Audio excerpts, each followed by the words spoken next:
आज Indian polity में दो बड़े बड़े चैप्टर होते हैं। पूरी इंडियन पॉलिटी में दो सबसे बड़े चैप्टर हैं और अगर ये दो आप पढ़ लेते हैं तो अकेले 40% सिलेबस कवर होगा। एक मौलिक अधिकार, फंडामेंटल राइट्स, और दूसरा राष्ट्रपति, प्रेसिडेंट ऑफ इंडिया। तो आज हम पढ़ने जा रहे, ईयरफोन लगाइए और पेन रेडी रखिएगा पत्रकार की तरह, क्योंकि मैं A to Z लिखवाते हुए बढ़ता हूँ, आर्टिकल वाइज, एकदम एग्जैक्ट फिक्स, कहाँ से कहाँ तक जाऊँगा। मैं पढ़ाने से पहले बोल रहा हूँ, आज मैं आर्टिकल 12 से 22 तक जाऊँगा, 12 से 22 तक। अभी आप कुछ मत लिखिए, मैं यहाँ तक आज जाऊँगा।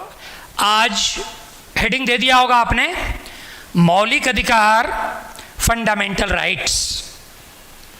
अब सबसे पहले जरा विश्व के संविधान से, वर्ल्ड के कॉन्स्टिट्यूशन से देखते हैं कि फंडामेंटल राइट कहाँ से आया, कैसे कैसे आया, और तब भारत के संविधान में 1950 से देखेंगे।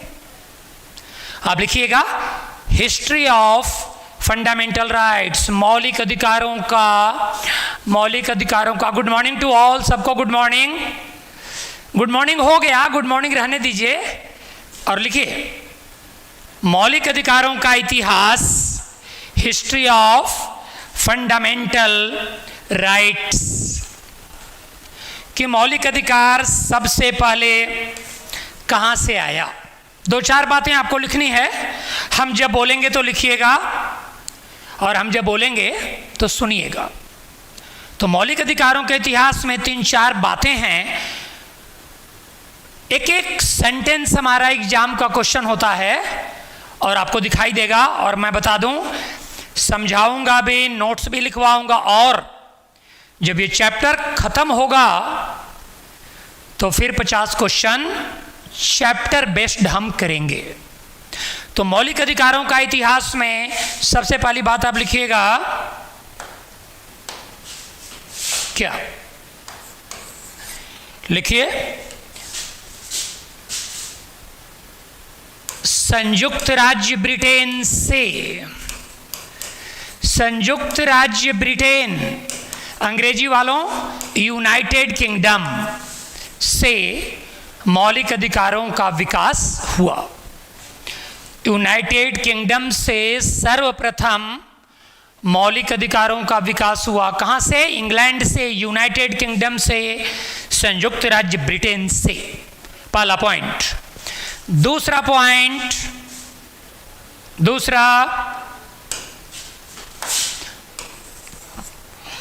1215 में सम्राट जॉन ने बिल ऑफ राइट्स,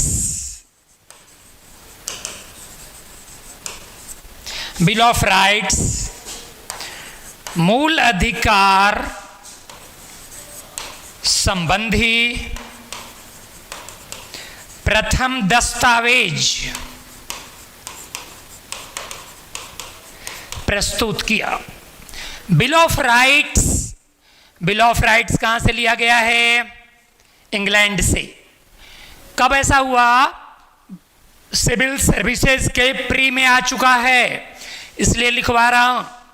1215 में ब्रिटिश मोनार्क, किंग, सम्राट जॉन ने बिल ऑफ राइट्स की हिंदी चाहिए, अधिकार पत्र, मूल अधिकार के संबंध में फर्स्ट डॉक्यूमेंट था इस दुनिया का। फर्स्ट डॉक्यूमेंट फंडामेंटल राइट का कब प्रस्तुत किया गया? 1215 में ब्रिटिश सम्राट जॉन ने प्रस्तुत किया बिल ऑफ राइट्स। तीसरी पॉइंट,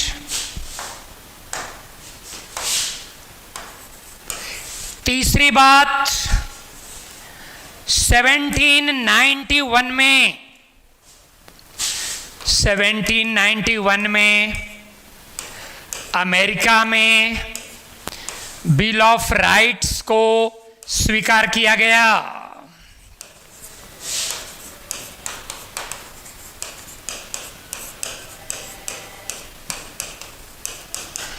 इंग्लैंड से आया बिल ऑफ राइट्स और 1791 में संशोधन द्वारा अमेरिका ने बिल ऑफ राइट्स को संबोधित किया।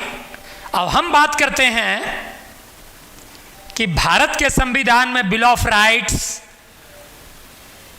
आजादी के पहले कौन डिमांड किया। भारत के संविधान में फंडामेंटल राइट की बात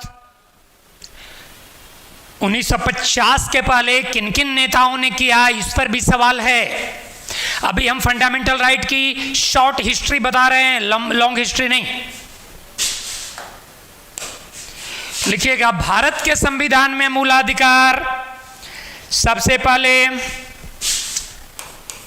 1925 में एनी बेसेंट 1925 में एनी बेसेंट द्वारा कॉमनवेल्थ ऑफ इंडिया बिल। हर ये सेंटेंस एग्जाम का सवाल है, इसलिए लिख रहा हूं। आप पढ़ेंगे तो मिलेगा, प्रीवियस चेक करेंगे तो मिलेगा। 1925 में एनी बेसेंट ने कॉमनवेल्थ ऑफ इंडिया बिल के माध्यम से पहली बार अंग्रेजों से मौलिक अधिकारों का डिमांड किया। फिर आइए अगला सवाल, 1928 में मोतीलाल नेहरू ने, हमारा हर सेंटेंस सवाल है एग्जाम का, मोतीलाल नेहरू ने नेहरू रिपोर्ट में, नेहरू कमिटी रिपोर्ट में मौलिक अधिकारों की बात करी। अब आपको याद रहे, आश्चर्य की बात है फिर भी कि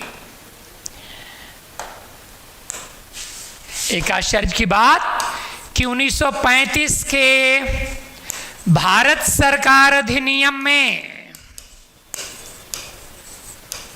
गवर्नमेंट ऑफ इंडिया एक्ट में मूलाधिकार के प्रस्ताव को स्वीकार नहीं किया गया था। स्वीकार नहीं किया गया। गवर्नमेंट ऑफ इंडिया एक्ट में the proposal provision for fundamental rights was not accepted. 1935 के भारत सरकार अधिनियम में मौलिक अधिकारों को के प्रावधान को स्वीकार नहीं किया गया। अब दो आदमी का और नाम है, बस इसके बाद ये बात खत्म हो जाएगी यहीं पे। अब नाम आ रहा है सरदार पटेल का। लिखिएगा, संविधान सभा द्वारा सरदार पटेल, संविधान सभा द्वारा सरदार पटेल की अध्यक्षता में परामर्श समिति का गठन,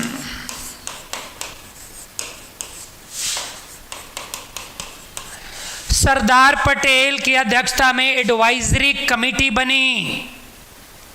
कॉन्स्टिट्यूएंट असेंबली ने बनाया, संविधान सभा ने बनाया मूलाधिकारों के संबंध में एडवाइजरी कमेटी। और लास्ट पॉइंट, अंतिम पॉइंट हिस्ट्री का लिखिएगा, अंतिम पॉइंट आचार्य जेबी कृपलानी। आचार्य जेबी कृपलानी की अध्यक्षता में, आचार्य JB कृपलानी की अध्यक्षता में एक उप समिति का भी गठन किया गया। एक उप समिति, डेप्यूटी कमेटी का गठन किया गया। यह हिस्ट्री समाप्त हुआ, इतिहास मूलाधिकार का समाप्त हुआ। अब संविधान बन गया, अब संविधान लागू हो गया। तो 26 जनवरी 1950 के बाद अब हम आते हैं, यानी भारतीय संविधान में अब आते हैं। क्या हमने पढ़ाया अभी तक? बस एक बातें पढ़ाया, हिस्ट्री ऑफ फंडामेंटल राइट्स। अब दूसरी बात, हेडिंग कि कॉन्स्टिट्यूशन में फंडामेंटल राइट कहां है, लिख देना आप। भारत के संविधान में मूलाधिकार, fundamental rights in the Indian constitution. आपको 6 बातें जानना बेहद जरूरी है। 6 बातें जब हम जान लेंगे तब सीधे हम आएंगे आर्टिकल वाइज, 12, 13, 14 ऐसे आएंगे। वैसे टोटल आर्टिकल तो नहीं पढ़ाते हम, लेकिन फंडामेंटल राइट में हम टोटल आर्टिकल पढ़ाएंगे। पूरा 395 नहीं पढ़ाते, बट मौलिक अधिकार में हम टोटल पढ़ाएंगे। तो अब 6 बात आर्टिकल पढ़ाने से पहले 6 पॉइंट देखो, एकदम क्लियर होना चाहिए कि कितने पॉइंट पर आप बात करेंगे। तो 6 बातों में पहली बात क्या? पहली बात 3 बातें बच्चों वाली, भाग 3 में है, अनुच्छेद 12 से 35 के बीच है, अमेरिका के संविधान से लिया गया। तीनों बातें याद रखिएगा। जब भी कुछ पढ़ने लगिए भारत के संविधान में तो याद रहे किस पार्ट में है, किस पार्ट में, किस पार्ट में है। आलोक निराला, पीडीएफ का आंसर तो मैं एक्सप्लेन कर चुका हूं। पार्ट 3 में स्टूडेंट कमेंट करने वालों, 1 मिनट आपके लिए। 3 तरह के लोग हैं इस दुनिया में। कुछ लोग पास्ट में रहते हैं, वो डिप्रेस्ड कहलाते हैं, दुखी। कुछ लोग फ्यूचर का प्लान करते हैं, वो फ्रस्ट्रेट करेंगे। जिंदगी वर्तमान में है। वर्तमान में फंडामेंटल राइट पढ़ रहे तो फंडामेंटल राइट पढ़िए। पीडीएफ मांगना है, रूटीन चाहिए तो क्लास के बाद बोलिए। बात समझ रहे हैं? अतीत की बात करने वाला दुखी रहेगा, वर्तमान की प्लानिंग, फ्यूचर की प्लानिंग करने वाला वर्तमान को बर्बाद कर देगा। इसलिए बिलीव इन द प्रेजेंट। जो पढ़ा रहे वो पढ़िए, पढ़ा रहे, लिखवा रहे, चैप्टर वाइज क्वेश्चन भी करवाएंगे। So believe in the present. कुछ लोग पास्ट में है, मैं देख रहा हूं इसमें लिख रहे पीडीएफ कब मिलेगा, फी कितना है, रूटीन कब मिलेगा। Please I am requesting. जिंदगी आसमान की बुलंदियों तक उन्हीं की जाती है जो हमेशा वर्तमान में रहते हैं। चलो 3 बातें लिख ली होगी। भाग 3 में अनुच्छेद 12 से 35 के बीच अमेरिका के संविधान से लिया गया, प्रभावित है। अब 3 और बातें। नंबर 4, सभी मूलाधिकार भारत के सभी नागरिकों के लिए, सभी मूलाधिकार भारत के सभी नागरिकों के लिए, किंतु कुछ मूलाधिकार विदेशियों के लिए भी। विदेशियों को अंग्रेजी में कहते हैं एलियंस। फॉरेनर अपमानजनक शब्द है, समझ लीजिए आप, वर्ड समझिए। फॉरेनर अपमानजनक शब्द है। एलियन, एलियन का एंटोनिम्स क्या होता है? नेटिव। नेटिव मतलब देशी और एलियन विदेशी। सभी मौलिक अधिकार देश के सभी नागरिकों के लिए और कुछ मूलाधिकार विदेशियों के लिए। All fundamental rights are for the citizens of India but some fundamental rights are for the aliens. अब कौन देशी के लिए कौन विदेशी के लिए आर्टिकल पढ़ाते समय बात करेंगे। ये 4th पॉइंट हुआ। 2 पॉइंट और 6 पॉइंट है बेसिक। भाग 3 में है अनुच्छेद 12 से 35 के बीच अमेरिका के संविधान से लिया गया सभी मूलाधिकार देश के नागरिकों के लिए और कुछ मूलाधिकार विदेशियों के लिए। 5वीं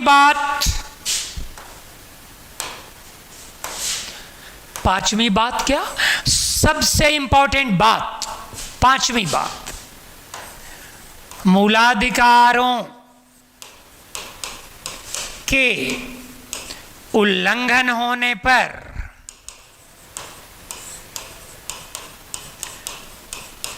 सर्वोच्च न्यायालय में, सुप्रीम कोर्ट में अनुच्छेद 32 के द्वारा तथा उच्च न्यायालय में अनुच्छेद 226 के द्वारा केस करते हैं। मौलिक अधिकारों का एफआईआर नहीं होता, मौलिक अधिकारों का केस सिविल कोर्ट में नहीं, डिस्ट्रिक्ट कोर्ट में नहीं। मौलिक अधिकारों का केस कहां होगा, सीधे सुप्रीम कोर्ट में होगा या सीधे हाई कोर्ट में। मूलाधिकारों के उल्लंघन होने पर सुप्रीम कोर्ट में, ये एग्जाम का सवाल है, हर सेंटेंस क्वेश्चन है। सुप्रीम कोर्ट में अनुच्छेद 32 के द्वारा केस करेंगे और हाई कोर्ट में 226 अनुच्छेद के द्वारा केस करते हैं। ये बातें हमने सुप्रीम कोर्ट और हाई कोर्ट के समय भी मेंशन किया था, बट यहां पर थोड़ा ज्यादा डिटेल बात करेंगे। कोई पूछेगा मौलिक अधिकार कोई छीनेगा तो कहां होगा ये केस, का ना सुप्रीम कोर्ट में सीधे होगा या हाई कोर्ट में, उसके नीचे नहीं होगा। इसलिए ये तो समझाने वाली बात हुई। इसी में आगे लिखना, इसी में आगे क्या, इसी में आगे लिखना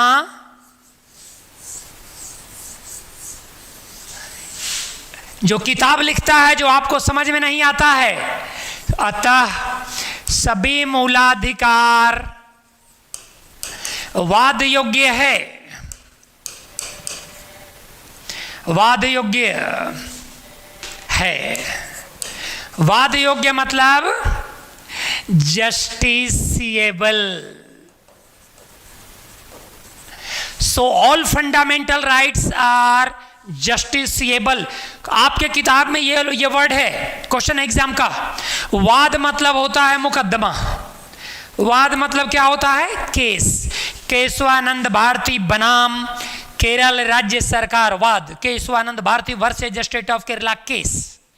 वाद का मतलब यहां पर क्या होगा, साम्यवाद समाजवाद नहीं, वाद का मतलब केस।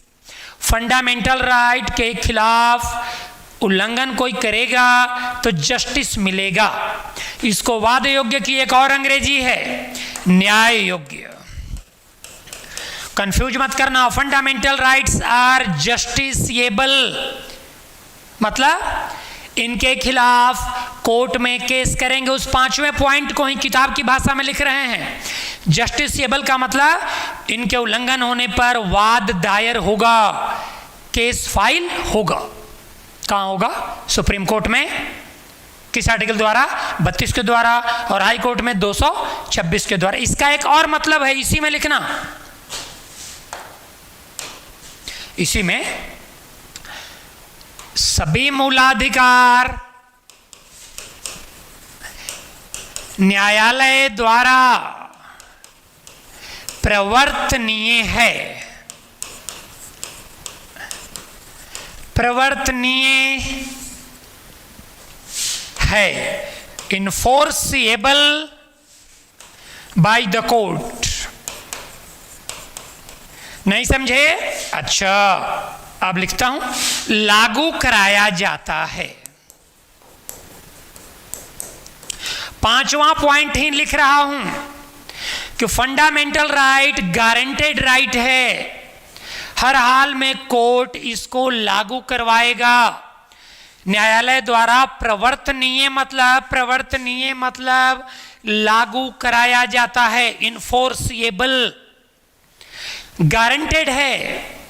ये गारंटेड राइट है देश के नागरिकों के लिए, हर हाल में मिलेगा, न मिलेगा तो क्या करेंगे, केस करेंगे और कोर्ट हमको दिलवाएगा। ये पांचवी बात यहां पे समाप्त हुई।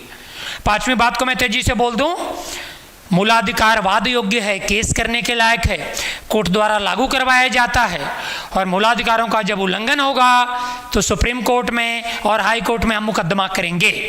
अब अंतिम बात, पॉइंट नंबर 6,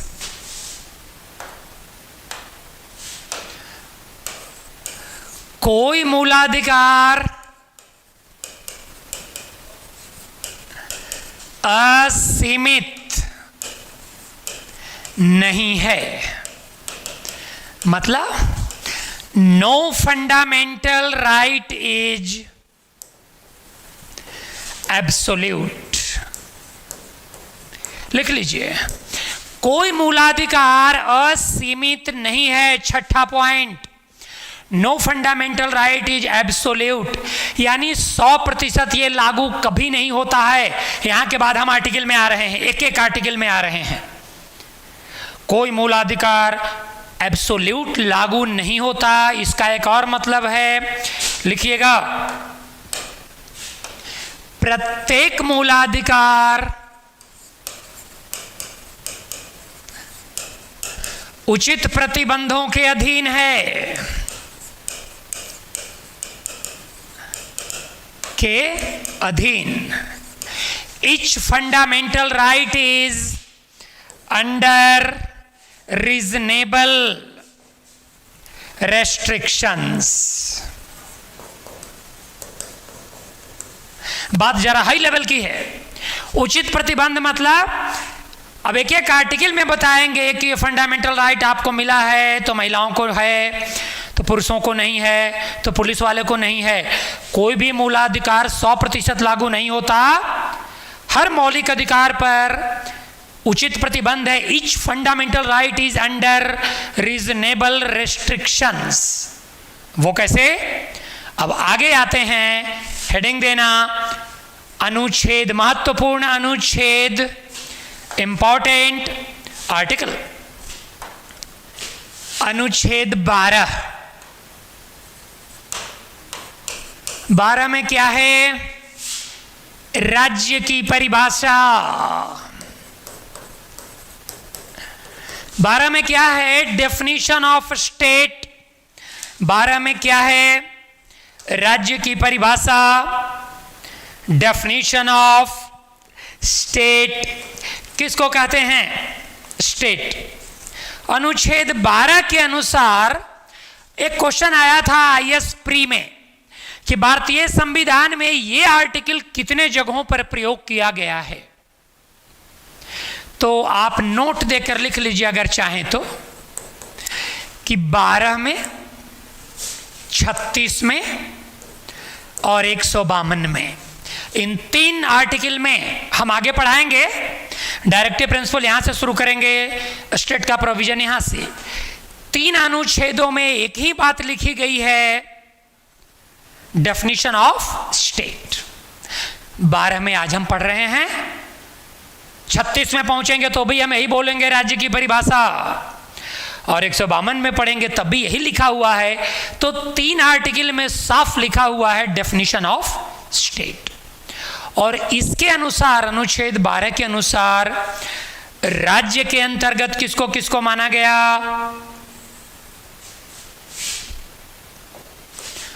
राज्य के अंतर्गत माना गया अनुच्छेद 12 के अनुसार संसद को माना गया, केंद्र सरकार को माना गया।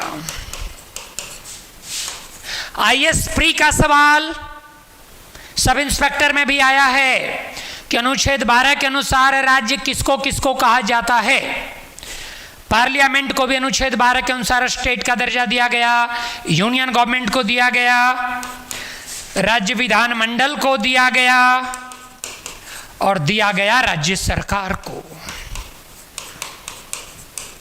अनुच्छेद 12 के अनुसार, अनुच्छेद 12 में लिखा हुआ है कि द वर्ड स्टेटमेंट्स, देखिए अनिल वर्मा पास्ट में जी रहे हैं, लिख रहे हैं एनटीपीसी का बैच होगा।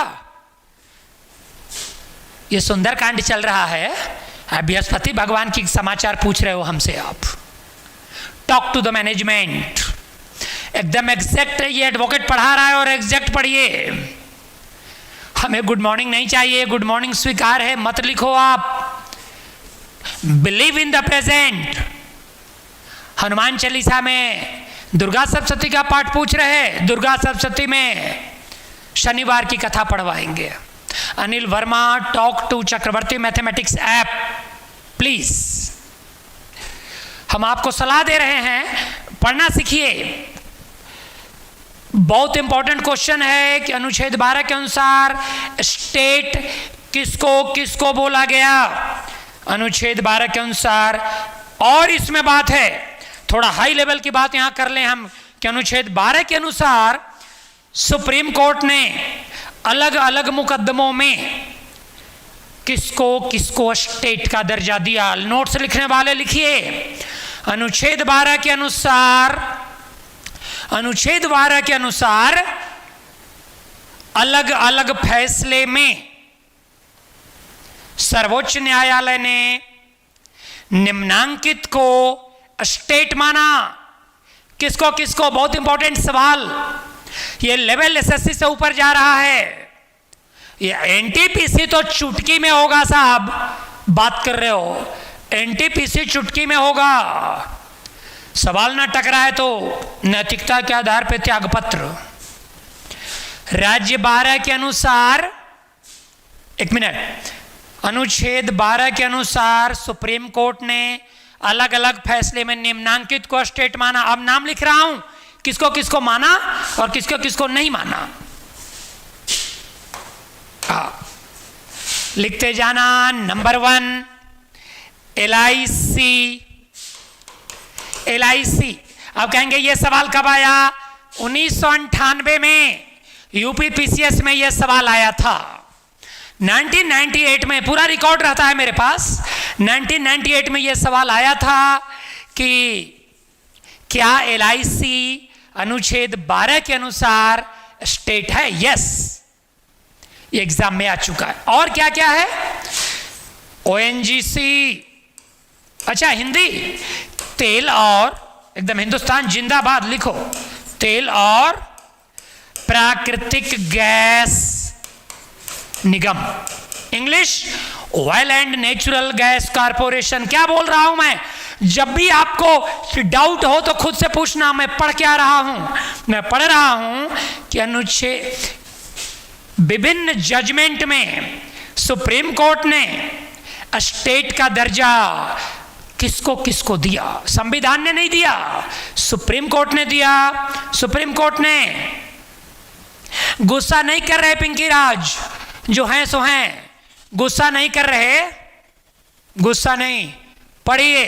आप गुस्सा सोचिएगा तो सोचिए, जैसी मर्जी, एकदम नाप के पढ़ा रहा हूं, पढ़ लीजिए, कोई किताब ना पढ़िए, चैलेंज।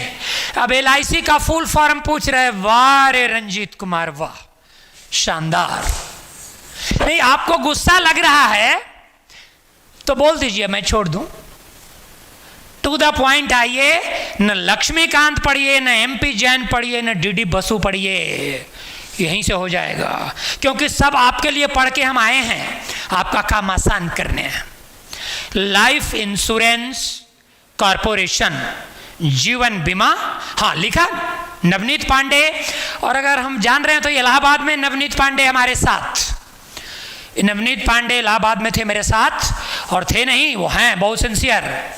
कोई बात नहीं, आप क्या जानो बच्चों, आपके छात्र की ताकत बहुत ज्यादा है।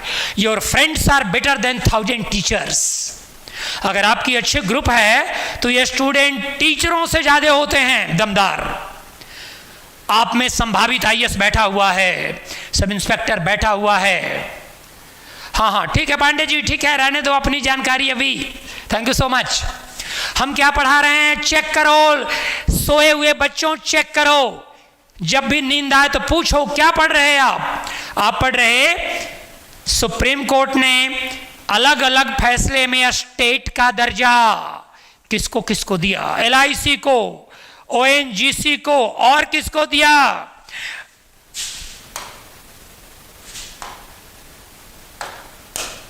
और दिया यूनिवर्सिटी को, विश्वविद्यालय को भी दिया। कहेंगे ये कैसे, ये भी एग्जाम का सवाल है, UPPCS 1993।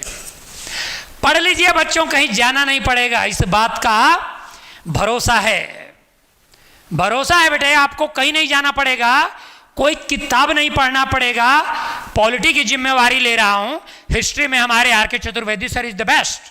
हमें हिस्ट्री नहीं आती, हमें कुछ नहीं आती है पॉलिटी, बस मुझे आपसे भी कम आती है, लेकिन पॉलिटी में कोई बुक ना पढ़ने के लिए भरोसा चक्रवर्ती मैथमेटिक्स ऐप पर दे रहा हूं मैं, कि यूनिवर्सिटी को भी स्टेट का दर्जा दिया गया। किस एग्जाम में पूछा गया था, पूरा रिकॉर्ड लेके बैठा हुआ हूं, मैं एडवोकेट हूं, बिना रिकॉर्ड के मैं पढ़ा नहीं सकता, एकदम टू द पॉइंट।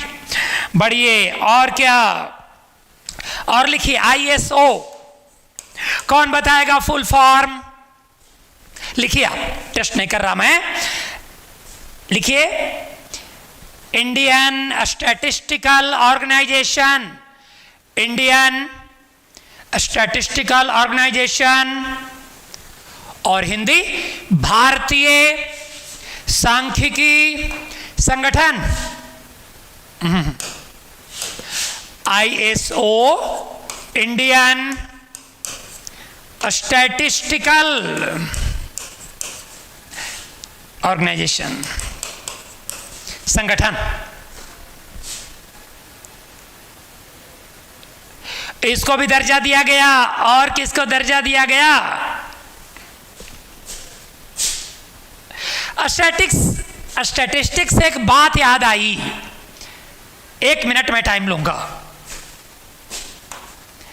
इंडिया का 90% टीचर और स्टूडेंट एक वर्ड गलत बोल रहा है, आज के बाद आप ना बोलना, जरा ध्यान से देखना ये क्या है। ये एक सब्जेक्ट है मैथमेटिक्स में, सांख्यिकी, और कि क्या अंग्रेजी गलत बोल रहे हैं आप, और इसकी शुद्ध इंग्लिश होती है स्टैटिस्टिक्स, और इसको शॉर्ट में कहते हैं स्टैट, और पूरा इंडिया बोल रहा है, 90% लोग इसको स्टैटिक्स। आज के बाद विद्वानों, आज के बाद सांख्यिकी को शॉर्ट में क्या बोलोगे आप, स्टैट, स्टैटिक्स नहीं। और ये स्टैटिक्स क्या है, अब मैं लिखता हूं, ये है फिजिक्स का ब्रांच। एक होता है फिजिक्स का ब्रांच डायनेमिक्स, और एक होता है स्टैटिक्स। ये science of inertia, dynamics, sorry, science of motion, गति विज्ञान, और ये साइंस ऑफ इनर्शिया, स्टैटिक माने स्थिर होता है, जड़त्व का। तो आज के बाद हमारे स्टूडेंट, आपको इंटरव्यू देना है IAS का, सब इंस्पेक्टर का, आज के बाद आप सांख्यिकी को अंग्रेजी में क्या बोलेंगे, स्टैट, स्टैटिक्स नहीं। लोग अनपढ़ कहेंगे, इंटरव्यू में छंट जाएंगे आप, क्योंकि स्टैटिक्स क्या है, this is the branch of physics. ये पूछेगा रोजगार मार्गदर्शक, एक एक वर्ड से तय होता है इंटरव्यू, पता भी न चलेगा, कहां दरक जाएंगे आप, पता नहीं चलेगा, बिल्कुल पूछेगा। बढ़ जाइए, अच्छा ना पूछेगा तो ना लिखिए आप, बढ़िया वाला ही, विवेक कुमार मिश्रा बहुत बढ़िया लिख रहे हैं, स्थिति सही है। आपको ना पूछेगा आप ना लिखो, जिसको पूछेगा लिखेगा। मैं बोल रहा हूं कि ICAR स्टेट के दर्जे में और किसको माना गया, क्या पढ़ा रहा हूं मैं, आर्टिकल 12 में स्टेट के अंतर्गत सुप्रीम कोर्ट ने इसको भी माना, ICAR Indian council of Indian council of agricultural research. हाँ, हिंदी भारतीय कृषि अनुसंधान, Indian council of agricultural research, भारतीय, हाँ ना लिखिए, ठीक है। ICAR को भी स्टेट, देखिए नाराज हो गए अगर पढ़ते समय आप तो कच्चे खिलाड़ी हैं, और नाराज हो गया अगर मैं तो भी कच्चा खिलाड़ी हूं। कुछ नहीं, सुनिए, जो अच्छा लगे वही सुनिए। आप मेरी कितनी भी निंदा करो, no one can make me sad और एंग्री। आप भी ऐसा ही बनो।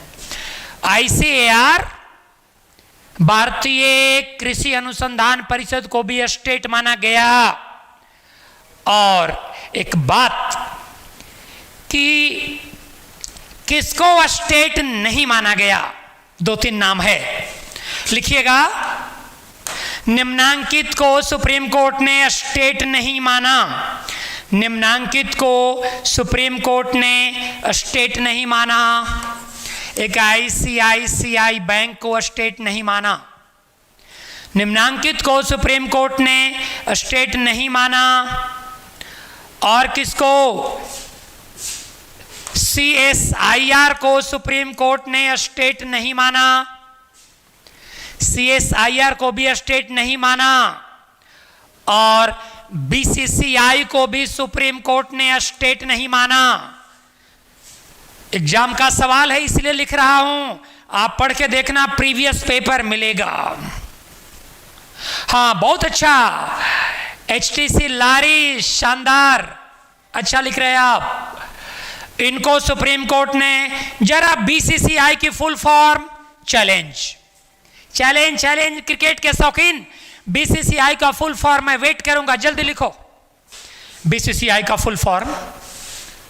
बहुत सारे भ्रम टूटेंगे आपको, बहुत सारे भ्रम। BCCI का फुल फॉर्म चाहिए मुझे। हामिद राज, हम हिंदी में लिखेंगे, आप क्यों परेशान हैं? आप BCCI का फुल फॉर्म, चैलेंज लिखा जाए। मेरे बच्चों, my students, my sons and daughters, BCCI का फुल फॉर्म आज पता हो जाएगा कितना कम आता है आपको। भ्रम तोड़ने ही के लिए तो मैं आया। लिखिए BCCI का फुल फॉर्म। सुनील कुमार, गलत है आप। जयचंद्र कुमार, PDF की बात न कीजिए, वर्तमान में रहिए। हाँ, Vivek Kumar Mishra, correct.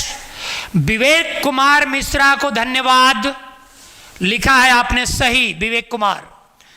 Board of control for cricket, कह दीजिए ये भी नहीं आता है, लिख दीजिए ये भी नहीं आता है,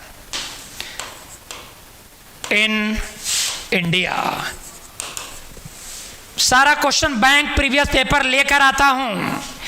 BCCI फुल फॉर्म, तो BCCI को भी नहीं माना गया है।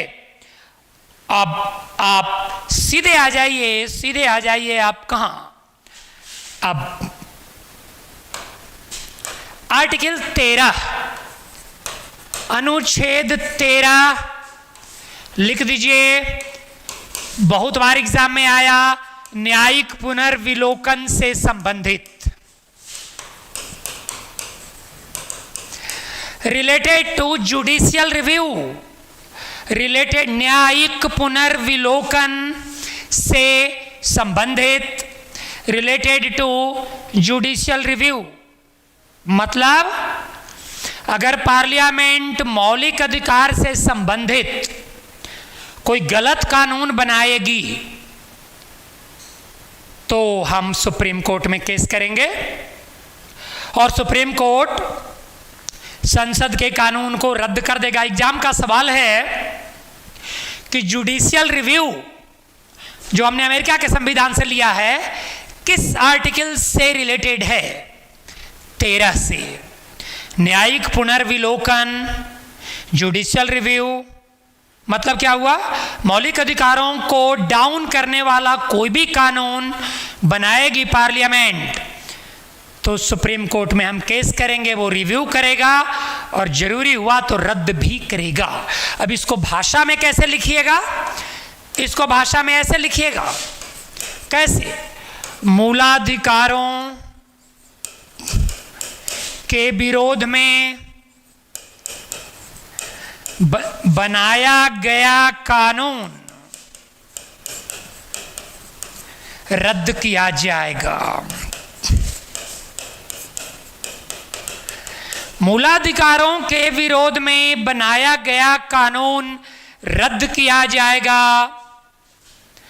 लॉज इनकंसिस्टेंट, लॉज इनकंसिस्टेंट विरोध में, inconsistent to fundamental rights are set aside. Set aside मतलब रद्द करना। मौलिक अधिकारों के विरोध में बनाया गया कानून रद्द किया जाएगा। कानून रद्द कौन करता है, संशोधन रद्द कौन करता है, सुप्रीम कोर्ट। अब आप सीधे आ जाना, अब आप आइएगा मूलाधिकारों के प्रकार, टाइप्स ऑफ फंडामेंट। अब हम सीधे फंडामेंटल राइट में आ रहे।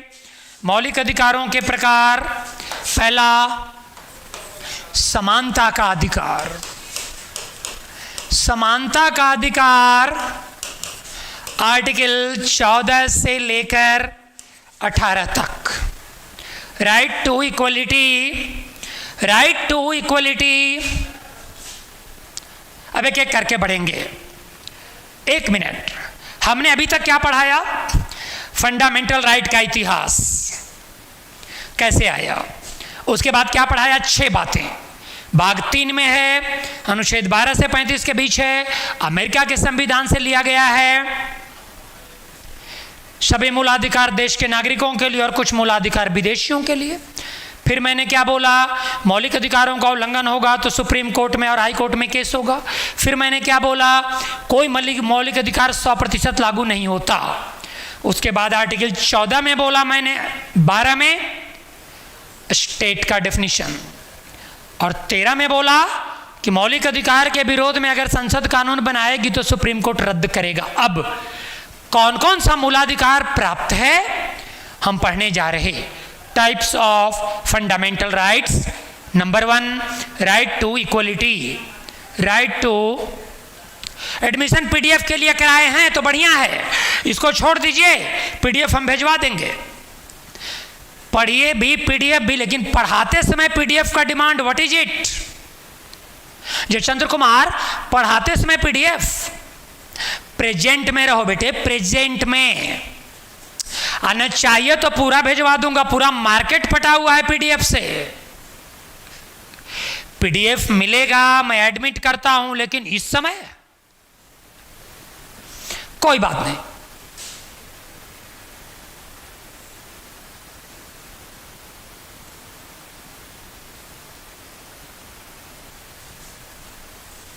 चलो, थैंक यू। ये ब्यूटी सिंह बोल रहे, चलिए ठीक है, बढ़िया। इनको बोलने देखिए, हमारे अगेंस्ट बच्चों को बोलने दीजिए, हमारा भी टेस्ट है। न हमको नाराज होना है, न गुस्सा होना है, हमको टू द पॉइंट पढ़ाना है। जब एग्जाम में हमारे क्वेश्चन टकराएंगे, आपके जॉब हो जाएंगे, आपके माता पिता की शुभकामना हमें प्राप्त हो जाएगी। हमारा काम है क्वेश्चन टकरा देना, बाकी कोई मतलब नहीं, बाकी कोई मतलब नहीं। अब आप आइए आर्टिकल 14, विधि के समक्ष समानता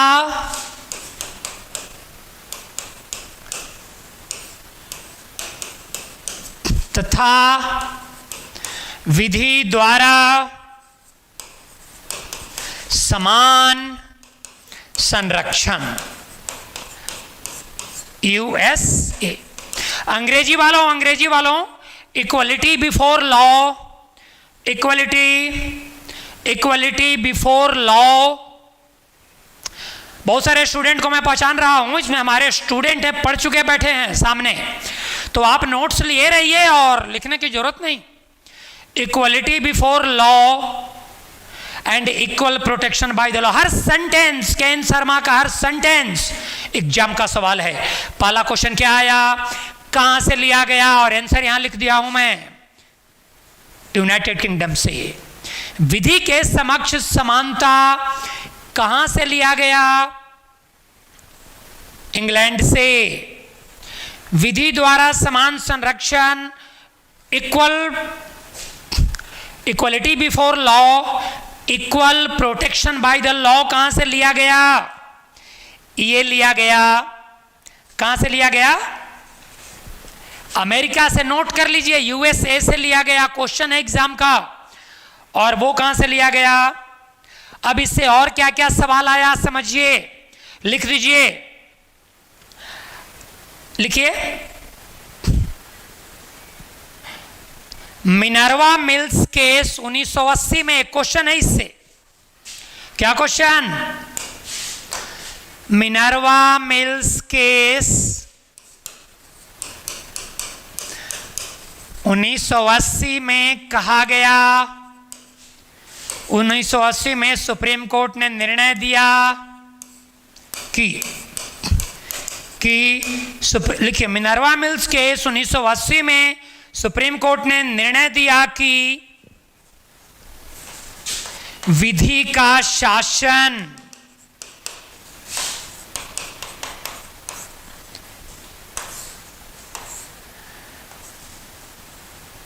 अनुच्छेद 14 संविधान का आधारभूत ढांचा है। क्वेश्चन एग्जाम का, मिनर्वा मिल्स केस में, हाँ बेटे विवेक जी सही पूछ रहे हैं आप, समता और समानता एक ही बात है। इक्वलिटी, जहां हिंदी में कंफ्यूजन हो जाए डिसाइड करेगा अंग्रेजी, इक्वलिटी, समता समानता एक ही है।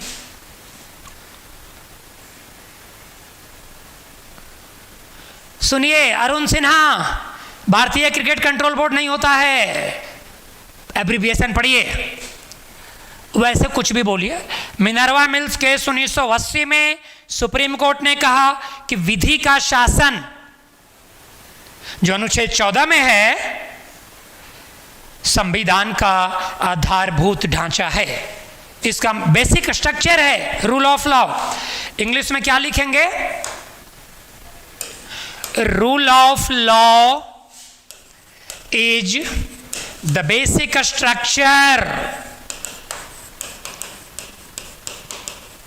Of the constitution of India. यानी कि लिख लीजिए, विधि का शासन अनुच्छेद 14 में व्यक्त होता है। रूल ऑफ लॉ, विधि का शासन अनुच्छेद 14 में व्यक्त होता है। एक और बात ये लिखिएगा, एक और बात, विधि का शासन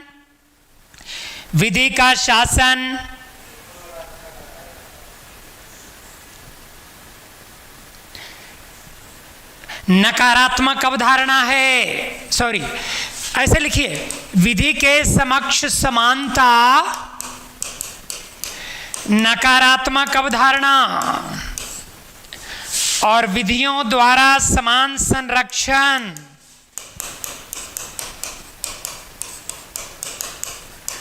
सकारात्मक अवधारणा। Equality before law negative way of concept है, equal protection by the law positive. इसका मतलब किसी के साथ भेदभाव न होगा, किसी को विशेष संरक्षण न दिया जाएगा। तरीका एक ही है, कहने का अंदाज अलग है। जैसे मैं बोलूं कि किसी को विशेष प्रोटेक्शन ना मिलेगा, ये नेगेटिव वे, उसी को हम कह रहे हैं कि सब कोई एक जैसा होगा। आर्टिकल 14 से क्वेश्चन क्या आएगा, 14 से क्वेश्चन आएगा, रूल ऑफ लॉ किस आर्टिकल में है, 14 में। रूल ऑफ लॉ को बेसिक स्ट्रक्चर कब बोला गया, मिनर्वा मिल्स केस में। रूल ऑफ लॉ, विधि के समक्ष समानता कहां से लिया गया, ब्रिटेन से, और ये कहां से लिया गया? अमेरिका से। आर्टिकल 15 में आना, 1 मिनट 15 में, no discrimination on the ground of or no discrimination on the ground of race, religion, caste, gender, place of birth। मैं हिंदी लिखूंगा, चिंता मत कीजिए। in public places, अरे मैं दोनों लिखता हूं, आप समझ नहीं रहे। पब्लिक प्लेसेज मतलब सार्वजनिक स्थान। डिस्क्रिमिनेशन मतलब भेदभाव। रेस, प्रजाति, रिलीजन, धर्म, कास्ट, जाति, जेंडर, लिंग, प्लेस ऑफ बर्थ, जन्म स्थान। मुस्कुराइए, हिंदुस्तान जिंदाबाद, और लिखिए हिंदी। पहले अंग्रेजी तेजी से बोल दूं। No discrimination on the ground of race, religion, caste, gender, place of birth in public places. Hindi, Hindi क्या लिखिए? प्रजाति, यहां से हिंदी वालों, हिंदी हिंदी। प्रजाति, धर्म, जाति, लिंग, मेल फीमेल, लड़का लड़की, पुरुष महिला, लिंग, और जन्म स्थान के आधार पर सार्वजनिक स्थलों पर कोई भेदभाव नहीं, कोई भेदभाव नहीं। 1 मिनट। सार्वजनिक स्थल मतलब नदी के घाट पर। देखिए, हम जो बोल रहे हैं वो अपने मन से नहीं बोल रहे, वो आर्टिकल वाइज हम बोल रहे हैं। कुछ भी लॉ में आप नहीं बोल दे सकते जो मन सो। नदी के घाट पर, सिनेमा हॉल में, रोड पर, पार्क में। लेकिन याद रहे, इन आधारों पे कोई भेदभाव नहीं इन जगहों पर। प्रजाति मतलब हम काले प्रजाति हैं, ब्लैक रेस के हैं, अंग्रेज व्हाइट रेस के हैं, तो रेस के आधार पर कोई भेदभाव नहीं, धर्म के आधार पर भेदभाव नहीं, कास्ट के आधार पर नहीं, पुरुष महिला के आधार पर नहीं, कौन कहाँ का है, साउथ है कि साउथ इंडिया का है कि ईस्ट इंडिया का है, इस आधार पे नहीं। कहाँ? सार्वजनिक स्थानों में। लेकिन वुमेन्स क्लब में मत चले जाइएगा, वुमेन्स ब्यूटी पार्लर में मत चले जाइएगा। क्यों? क्योंकि no fundamental right is absolute. कोई मौलिक अधिकार 100% लागू नहीं होता। यह सब है, लेकिन जाति के आधार पर आरक्षण भी है। आर्टिकल 16 में हम बात करेंगे। कह रहा है भेदभाव नहीं, लेकिन भेदभाव होगा। होगा तो क्या जवाब मेरी ओर से, संविधान की ओर से? कोई मौलिक अधिकार 100% लागू नहीं होता। No fundamental right is absolute. राष्ट्रहित में संविधान भेदभाव करेगा। मुस्कुराइए और आइए। आर्टिकल 16, सबरीमाला में भेदभाव होता है। HTC लाहरी सुप्रीम कोर्ट का फैसला पढ़िए। भेदभाव के खिलाफ केस किया महिलाओं ने, सुप्रीम कोर्ट फैसला दे चुका है।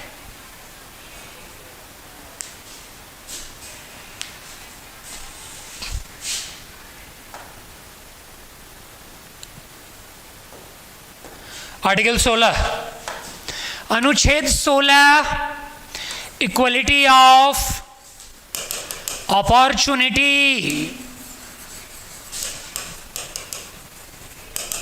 In the employment. एक भी हिंदी छूट जाए मैं गारंटी लेता हूं। रोजगार में, एक हिंदी नहीं 4 हिंदी लिखिए। नियोजन में अवसर की समानता,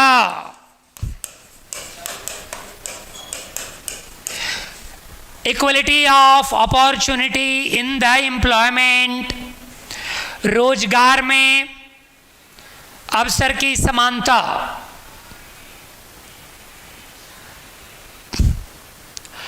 देखिए, आप लोग एक दूसरे पर कमेंट मत कीजिए बच्चों, आप हम ही को बोलिए। एक दूसरे पर कमेंट, आप हमको बोलते रहिए, आपस में कमेंट मत कीजिए। Equality of opportunity in the employment कह रहा है, लेकिन आर्टिकल 16 के 4 में क्या कह रहा है कि आपको मिलेगा, क्या मिलेगा?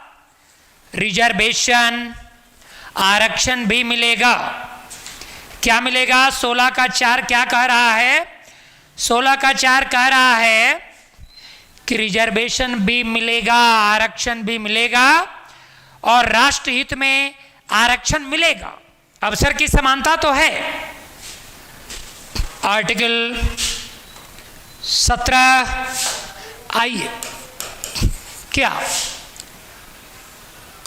छुआछूत समाप्त कर दिया गया है।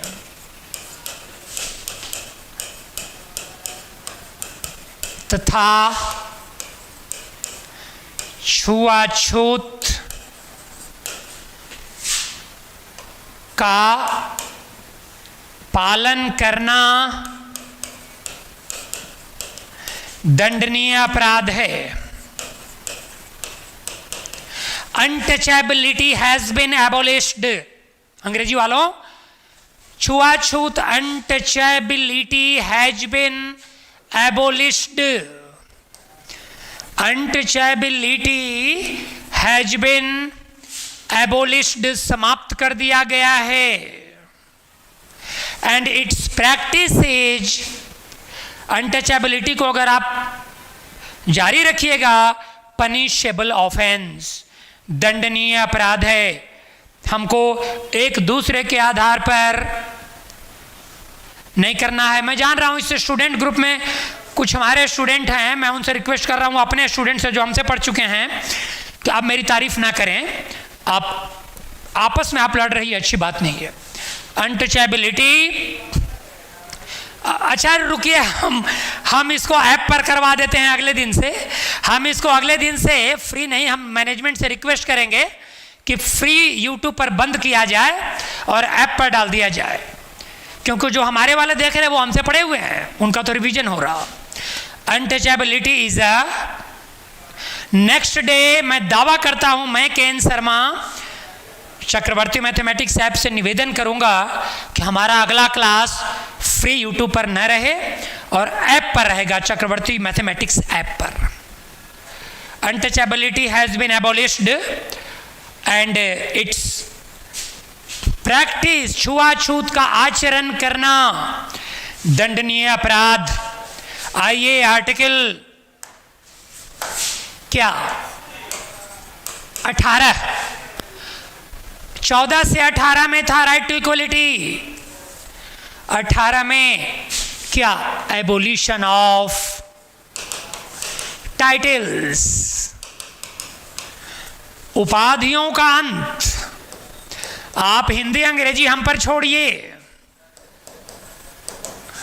आप हिंदी अंग्रेजी हम पर छोड़िए। उपाधियों का अंत। जब देश गुलाम था तो अंग्रेज हमारे लोगों को, मैं अपना पॉलिटी नहीं चलने दूंगा बेटे, मैं नेक्स्ट डे से अपना नहीं चलने दूंगा, देख लेना, मैं रिजर्व कर दूंगा, मैं अपना नहीं चलने दूंगा। डेफिनेटली पॉलिटी अगले क्लास से ऐप पर रहेगा। आप झगड़ा करेंगे तो मैं मजबूर हूं, मैं क्या करूंगा, क्या करेंगे हम। उपाधियों का अंत, इसका मतलब यह हुआ कि जब देश गुलाम था तो अंग्रेज हमारे लोगों को भटकाने के लिए कुछ पुरस्कार देते थे, टाइटल। जैसे गांधी जी को दिया हिंद केसरी, टैगोर को दिया नाइटहुड। लिख लीजिए, यह भी सवाल है, आप लिख नहीं रहे, मैं देख रहा हूं। गांधी जी को अंग्रेजों ने क्या दिया? हिंद केसरी। टैगोर को अंग्रेजों ने क्या दिया? नाइटहुड। जमनालाल बजाज को क्या दिया था? जमनालाल बजाज को दिया, जमनालाल बजाज को दिया उन्होंने राय बहादुर। ये अंग्रेज क्यों दे रहे थे टाइटल इन लोगों को? तीनों सवाल आ चुका है, देखना। ये इसलिए दे रहे थे कि अंग्रेजों के पक्ष में काम करें, और अंग्रेजों के पक्ष में काम करेंगे तो भारतीयों के विरोधी हो जाएंगे। यानी हमें डिवाइड एंड रूल कर रहे थे। जैसे मान लो कि मैं आपको बोल दूं कि आप में से कुछ बच्चों को हम पीडीएफ भेजेंगे और कुछ को नहीं भेजेंगे, तो आपका आपस में झगड़ा हो जाएगा। वही बात अंग्रेज कर रहे थे। इन लोगों को जो दे रहे थे, इनके साथ सुविधाएं जुड़ी हुई थी ताकि भारतीयों से इनका मतभेद हो जाए। जालियांवाला बाग हत्याकांड के बाद इन्होंने ये लौटाया है, आप इतिहास में पढ़ेंगे। भारत सरकार अब कोई इस तरह की टाइटल नहीं देती, लेकिन दो टाइटल भारत सरकार देती है। वो क्या दो है, लिख लीजिए। भारत सरकार आपको क्या देती है? आर्टिकल 18 के अनुसार आपको देती है भारत सरकार एकेडमिक अवार्ड्स, शैक्षिक पुरस्कार। ये आपको सरकार देगी, ये इसके अपवाद है, और इसी आर्टिकल में इसका नाम भी है। और क्या देगी भारत सरकार आपको? मिलिट्री अवार्ड्स, मिलिट्री अवार्ड्स, सैन्य पुरस्कार।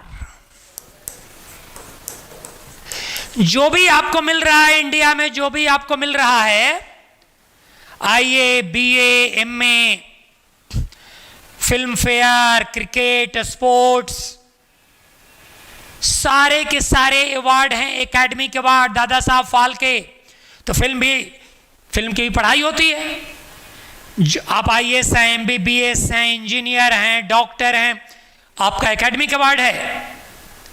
आईआईटीएन हैं आप, बीआईटी किया है, जो भी किया है आपने, एमटेक किया है, ये सब एकेडमिक अवार्ड है। और डिफेंस वालों को जो मिलता है वो मिलिट्री अवार्ड्स। तो हमको टाइटल नहीं मिलेगा, लेकिन हमको ये सब मिलेगा। भारत रत्न मिलेगा, पद्म विभूषण मिलेगा। वो क्या है? Academic awards. ये समाप्त हो गया पहला, समानता का अधिकार। मुस्कुराइए और आइए। स्वतंत्रता का अधिकार, राइट टू फ्रीडम, आर्टिकल 19 से 22 तक स्वतंत्रता का अधिकार।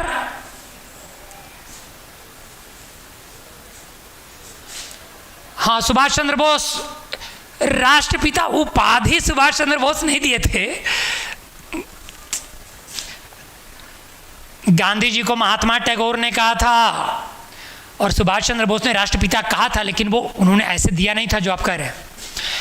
चलिए आइए, thank you so much. Vivek Kumar Mishra, बढ़िए। राइट टू फ्रीडम, स्वतंत्रता का अधिकार, आर्टिकल 19 से 22 तक। मैंने बोला था कि 22 तक मैं पढ़ाऊंगा, हो सकता है मैं न भी पहुंच पाऊं।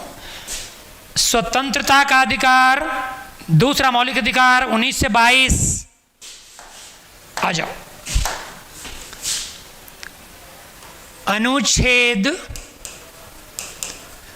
19 क्या है? 6 फ्रीडम्स। लिख दीजिए, only for Indians, not for aliens. 6 प्रकार की स्वतंत्रता हम जो पढ़ने जा रहे हैं। बहुत इंपॉर्टेंट बात कि कौन कौन सी स्वतंत्रता, 6 फ्रीडम्स केवल भारतीय नागरिकों के लिए याद रहे, केवल भारतीय नागरिकों के लिए, विदेशियों के लिए नहीं। कौन कौन 6 लिखते चलते हैं और समझते तो चल ही रहे। ये 6 में कौन? पहला, freedom of speech and expressions, freedom of speech and expressions Hindi, विचारों और अभिव्यक्ति की स्वतंत्रता। Freedom of speech and expressions, विचारों और अभिव्यक्ति की आज़ादी। ध्यान से समझिएगा इसको। 19 में 6 प्रकार का फ्रीडम है और ये 6 प्रकार के फ्रीडम में पहले फ्रीडम पर हम बात करने जा रहे। और फंडामेंटल राइट से बहुत सवाल रहते हैं। भाषण देने की आज़ादी, बोलने की आज़ादी, लेकिन कुछ बातें गौर कीजिएगा। मैं इसी को पढ़ा रहा हूं, पहला को।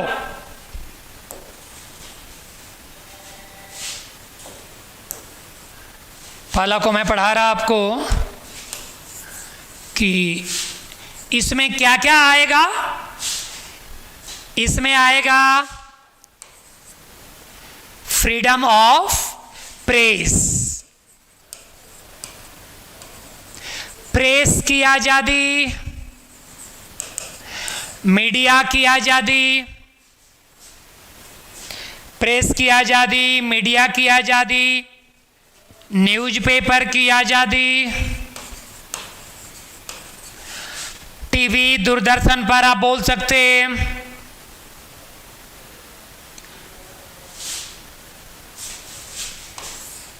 आप भाषण दे सकते, राइट टू डिमॉन्स्ट्रेशन, प्रदर्शन कर सकते।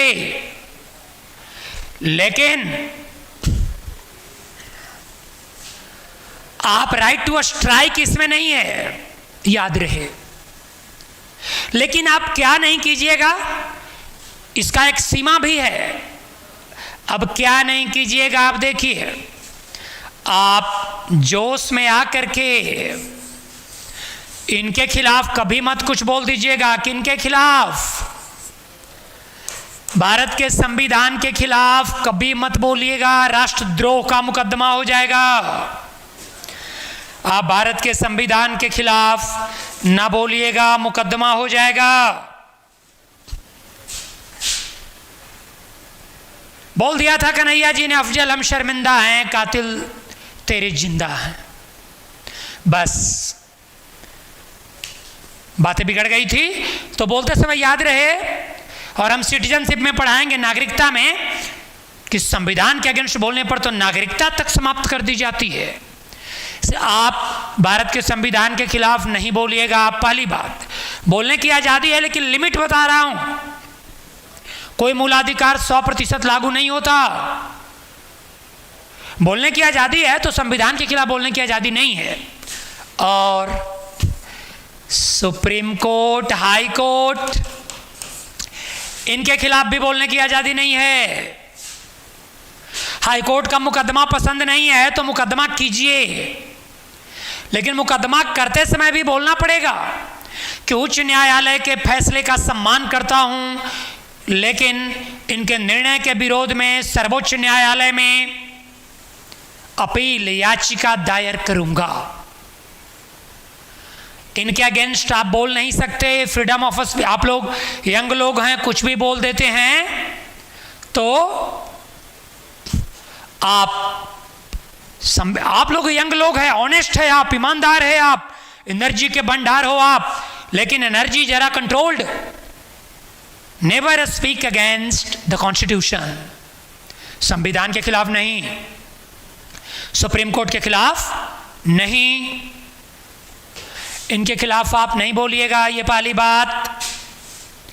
और बहुत सारी बातें इसमें है खिलाफ बोलने पर और एक दो बातें आपको बता देते हूं, हालांकि वो क्रिमिनल लॉ का है, फिर भी जरा आपको मैं समझा दूं। क्या आप किसी के बारे में पर्सनली मत बोल दीजिएगा, नहीं तो एक केस होता है मानहानि, डिफेमेशन। ये इंडियन कॉन्स्टिट्यूशन में नहीं है, ये इंडियन पेनल कोड में, ये आईपीसी में है, धारा, सेक्शन। भारतीय संविधान में आर्टिकल होता है और अपराध की किताब है इंडियन पेनल कोड, भारतीय दंड संहिता, उसमें होता है मानहानि, डिफेमेशन, आईपीसी। किसी के अगेंस्ट आप बोल दीजिएगा पर्सनल मामले में कि भ्रष्ट हैं, चरित्रहीन हैं, कुछ भी मत बोल दीजिएगा, नहीं तो मानहानि का भी मुकदमा होता है। हम आपको एक खूबसूरत उदाहरण से समझा रहे हैं इसको।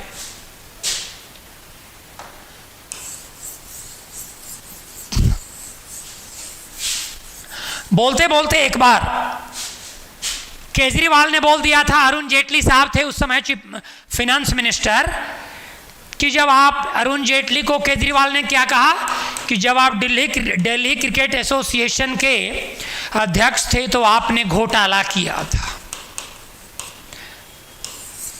आरोप किसने लगाया?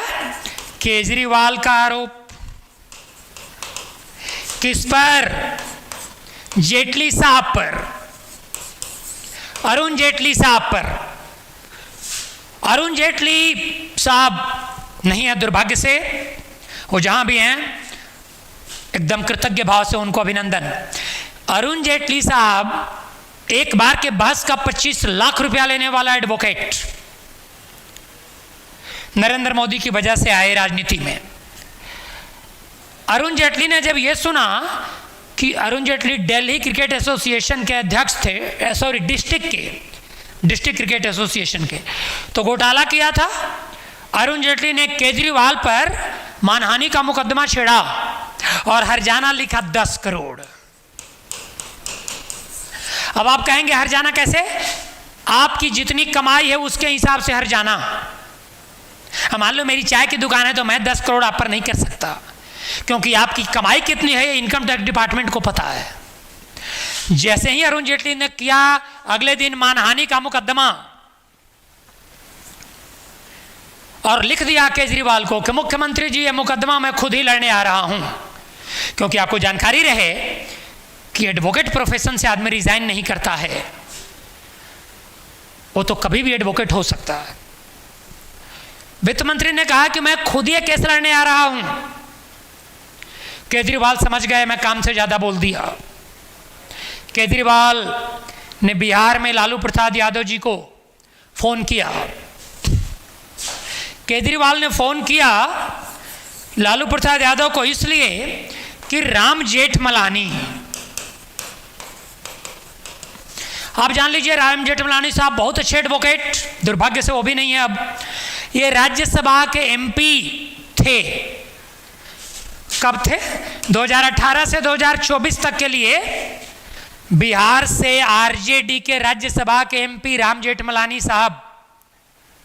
केजरीवाल ने लालू जी को कहा कि जेठमलानी जी से कहिए मेरा केस लड़ें, क्योंकि उधर अरुण जेटली हैं तो इधर मैं जेठमलानी साहब को लाता हूं, टक्कर के एडवोकेट। जैसे ही केजरीवाल वहां पहुंचे, जेठमलानी ने कहा गेट आउट, निकल जाओ बाहर, क्योंकि जो एडवोकेट एक बार का 25 लाख रुपया ले रहा वो किसी को वैल्यू क्यों देगा। बाद में फिर रिक्वेस्ट हुआ, फिर लालू जी ने कहा भाई केस लड़िए। केजरीवाल आए, जेठमलानी ने कहा कि तुम बिना मतलब का क्यों बोल दिया, एक तो वो घोटाला किया नहीं है, तुमने बोल दिया। कहा कि साहब अब हमारा केस लड़ो, आप तो कुछ भी साबित कर देते हो। बोला वो तो मैं कर देता हूं, फी हमारा दोगे आप? केजरीवाल ने कहा लालू जी फोन नहीं किए हैं? कहा किए हैं लेकिन कुछ कम कर देंगे।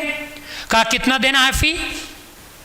तो जेठमलानी के अकाउंट सेक्शन है वहाँ, आप जैसे 100 एडवोकेट्स इनके ऑफिस में होते हैं।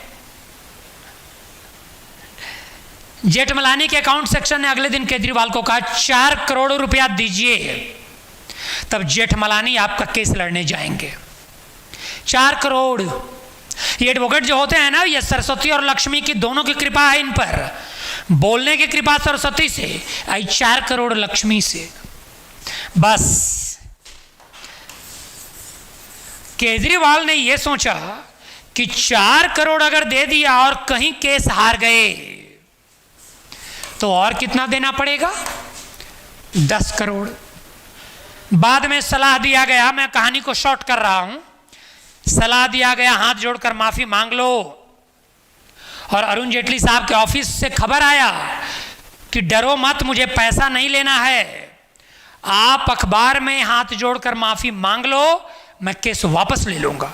और द टाइम्स ऑफ इंडिया में आया था, वो पेपर होगा, हमारे पास भी है, पूरा बड़ा सा ऐसे हाथ जोड़े हुए केजरीवाल कि आई अपोलोजाइज फॉर माई स्टेटमेंट, मैं अपने वक्तव्य के लिए माफी मांगता हूं। अगले दिन अरुण जेटली का स्टेटमेंट आया, मैं अपना केस वापस लेता हूं। तो आप भी बच्चों, कल ऑफिसर बनेंगे आप, या सुनने वाले आप ऑफिसर होंगे, आप किसी के खिलाफ कुछ मत बोल देना।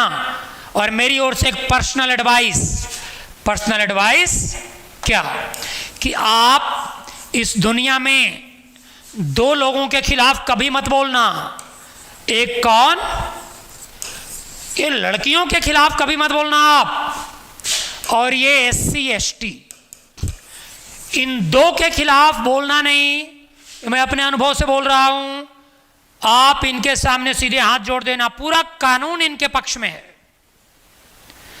शेड्यूल्ड कास्ट, इसको सुप्रीम कोर्ट मत पढ़ दीजिएगा।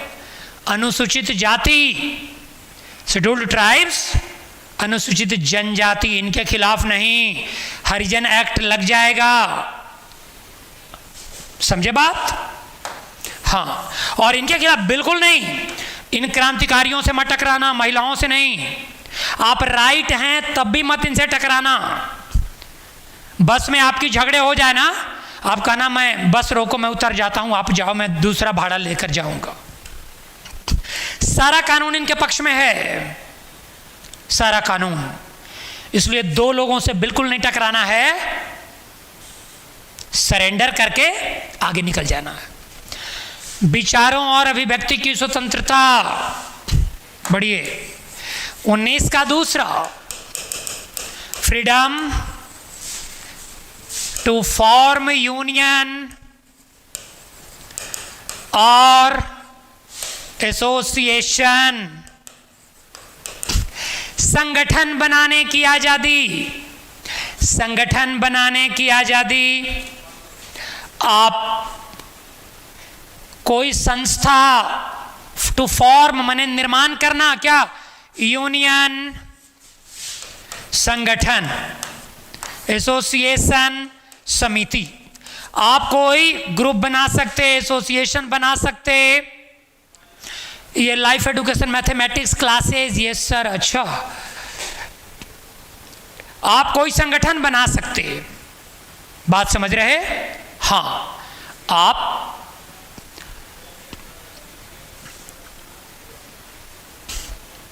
अच्छा, कंगना रनौत पर नहीं पांडे, वो तो कंगना रनौत तो she has been the source of energy, vigor and vitality, प्रेरणा स्रोत है।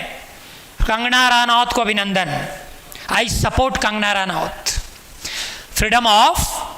फ्रीडम टू फॉर्म, कोई संगठन बनाने की आज़ादी, रिक्शा पुलर का संगठन, ट्रक ड्राइवर का, टीचर्स का, एडवोकेट का यूनियन, इंजीनियर्स का यूनियन, डॉक्टर्स का यूनियन। राजनीतिक पार्टी बनाने का क्वेश्चन आएगा, राजनीतिक दल बनाना कौन सा अधिकार है?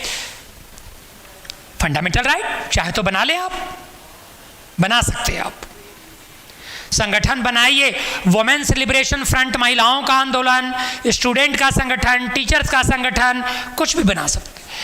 तीसरे नंबर पे आना, 19 का तीसरा,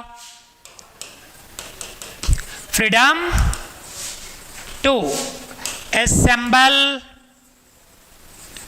पीसफुल्ली, शांतिपूर्वक सभा करने का अधिकार,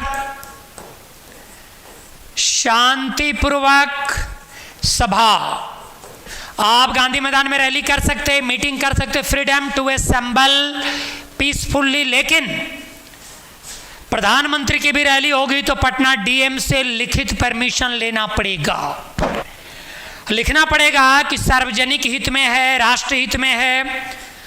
और आपके मैरिज का रिसेप्शन का पार्टी गांधी मैदान पटना में नहीं होगा, वो cultural purpose, educational purpose, political purpose, कोई सार्वजनिक जनहित में कोई रैली, राष्ट्रहित में कोई रैली, शिक्षा के लिए रैली, संस्कृति संगीत के लिए रैली, अपने लिए रैली नहीं, तो आपको डीएम से लिखित परमिशन या छोटे जगहों में एसडीएम से लिखित परमिशन लेना पड़ेगा, तब आप कर सकते।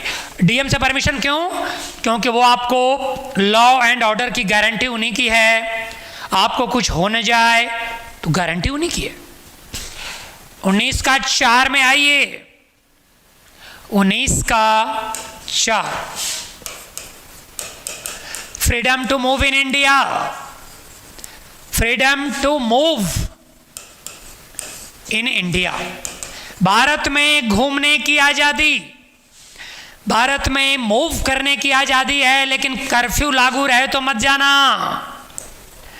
और लॉकडाउन में भी मत जाना। कर्फ्यू शब्द संविधान में कहीं नहीं है, लॉकडाउन जो है वो डिजास्टर मैनेजमेंट एक्ट में है, आपदा प्रबंधन में, वो अलग कानून है, उस पर बात नहीं कर रहा मैं। ये सब लागू रहेगा तो मत जाना, क्योंकि इन दोनों में all fundamental rights are suspended, इसमें फंडामेंटल राइट नहीं रहता है, तो चल मत जाना कि फ्रीडम टू मूव, घूमने की आजादी, बात समझ गए? हाँ, इनमें आपको नहीं निकलना है, कोई फंडामेंटल राइट 100% लागू नहीं होता, इसलिए हर के अगेंस्ट मैं लिख रहा हूं कि इसके विपरीत भी बातें हैं। 19/5, freedom to reside in India. Reside मतलब भारत में निवास करना, रेसिडेंस बना। Freedom to reside, freedom to reside in India. अच्छा, 1 बजे मैं तुरंत छोड़ रहा हूं, 2 minute. Freedom to reside in India, निवास करने की स्वतंत्रता, लेकिन भारत में स्पेशल स्टेट भी हैं और स्पेशल स्टेट की बात करेंगे आगे। फिलहाल कितने स्पेशल स्टेट हैं इंडिया में? आपको मन करे तो लिख लीजिए स्पेशल स्टेट कितने हैं। असम, अरुणाचल, मिजोरम, मेघालय, मणिपुर, त्रिपुरा, नागालैंड, ये 7 हो गए 7 सिस्टर्स। और हिमाचल, उत्तराखंड, सिक्किम, 10 स्पेशल स्टेट हैं इंडिया में। स्पेशल स्टेट पढ़ाएंगे जम्मू कश्मीर पढ़ाते समय। इनमें निवास करने के अलग अलग कानून हैं, इनमें निवास करने के अलग अलग कानून हैं। और आज का लास्ट कर रहा हूं 19/6, freedom to do any profession, business, occupation. कोई भी रोजगार, व्यापार करने की आजादी।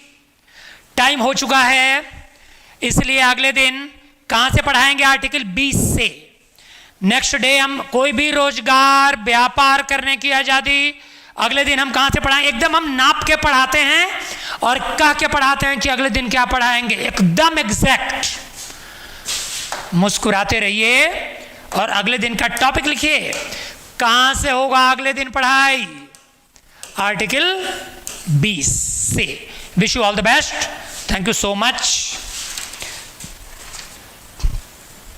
कोई किताब ना पढ़िए आप, मैं फिर बोल रहा हूं, हम ही से पढ़ लीजिए बस, हम ही से।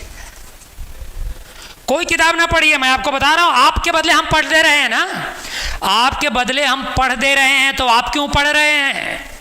आप क्वेश्चन बनाइए, ना बने तो हम जिम्मेवार।